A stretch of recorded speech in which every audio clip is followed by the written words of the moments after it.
as choisi de t'entraîner cet été. Dans cette vidéo, tu trouveras 5 conseils pour faire tes trainings en vacances. Mais d'abord, générique. Hello, c'est Cara, j'espère que tu vas bien sur ton champ de bataille.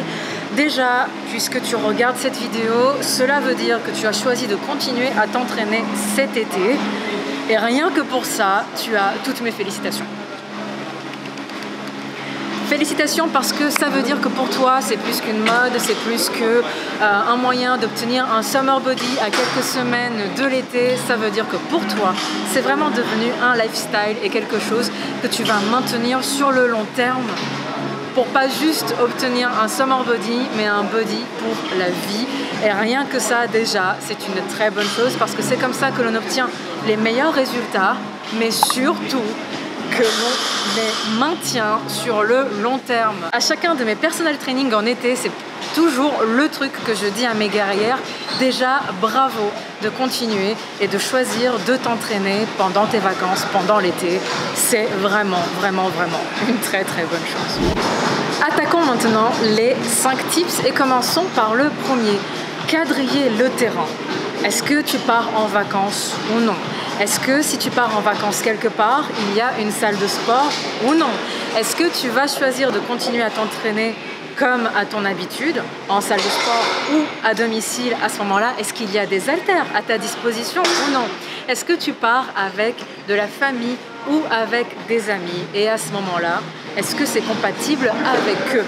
Parce que si tu n'es pas toute seule, et en général on ne part pas en vacances toute seule, ça peut poser problème, ou en tout cas a priori si on n'y pense pas en amont, ça peut faire un petit peu tilter certaines personnes qui ne comprendraient peut-être pas tes choix de vie et ton lifestyle.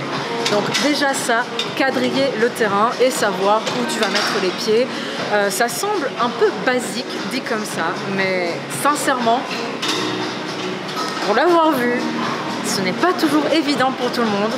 Que si tu t'entraînes à l'année, eh bien en partant en vacances, tu vas aussi t'entraîner en vacances. Donc ton entourage doit être au moins au courant et dans l'idéal, comment je pourrais dire ça? Pas partant. A few moments later. J'ai besoin d'aide là. Au moins dans l'acceptation? Ouais, dans l'acceptation au moins. Un peu trop dans soutenu. La compréhension.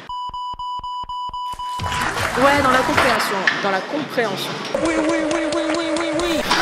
Conseil numéro 2, le matériel. Alors moi, personnellement, quand je pars en vacances, je choisis des lieux avec des salles de sport à proximité. Ne me tape pas dessus. Je choisis une salle de sport à proximité ou au minimum, si je suis dans un endroit tel qu'un hôtel par exemple, il faut qu'il y ait des haltères à disposition. Comme ça, je peux continuer à suivre mon programme, le Seasons Challenge. Et si je me déplace, si je suis en déplacement et qu'il n'y a ni salle de sport à proximité, ni haltères, je vais prendre des élastiques. C'est pour ça que cet été, on a dans mon programme une version aux élastiques d'appoint pour continuer à progresser. Donc le conseil numéro 2 est quand même de t'inquiéter un minimum du matériel. Si tu t'entraînes en salle de sport et que tu veux continuer à le faire, renseigne-toi un petit peu sur internet, regarde le compte Instagram de la salle de sport, jette un petit coup d'œil. Si tu pars dans un hôtel, contacte-les. Alors je sais, ça fait un peu bizarre de dire contacte l'hôtel. Pour l'avoir déjà fait, en général, ils sont très très gentils et ils vont te renseigner assez facilement. Voilà, inquiète-toi un minimum du matériel parce qu'on peut continuer à conserver une bonne condition physique en s'entraînant au poids de corps. Mais si tu as habitué ton corps à des charges sérieuses, il te remerciera si tu continues à les soulever. Conseil numéro 3, crée-toi un planning de rendez-vous avec toi-même. C'est-à-dire des moments dans ta semaine où tu te dis à ce moment-là, je vais m'entraîner. De préférence à des moments clés dans la journée, comme par exemple en fin d'après-midi quand il fait plus frais. Déjà parce que c'est un des moments clés pour s'entraîner au cours de la journée. C'est un moment où notre rythme cardiaque il est au top, où la température corporelle est suffisamment élevée, donc c'est bon pour ta performance. Se créer des rendez-vous. Déjà en temps normal c'est ultra important. Si tu es en vacances, en déplacement et possiblement avec d'autres personnes, donne-toi des rendez-vous, mets-les sur ton téléphone s'il le faut, mets-toi des rappels et ne les rate pas. J'allais l'ajouter. 4 entraînements par semaine, s'ils sont bien construits, c'est largement suffisant. Ok, c'est d'ailleurs pour ça que dans mes coachings, il y a toujours le choix entre 3 à 4 entraînements et que dans mon programme, c'est 4 jours d'entraînement. Quand on s'arrache, et normalement tu dois t'arracher, c'est largement suffisant. Donc pas besoin de s'entraîner 5-6 jours par semaine, encore moins en vacances. Voilà. Conseil numéro 4, être réaliste sur ton planning. Si tu sors jusqu'à très tard le soir, ne te dis pas « je vais me réveiller le matin parce que je suis en vacances et je vais aller m'entraîner ».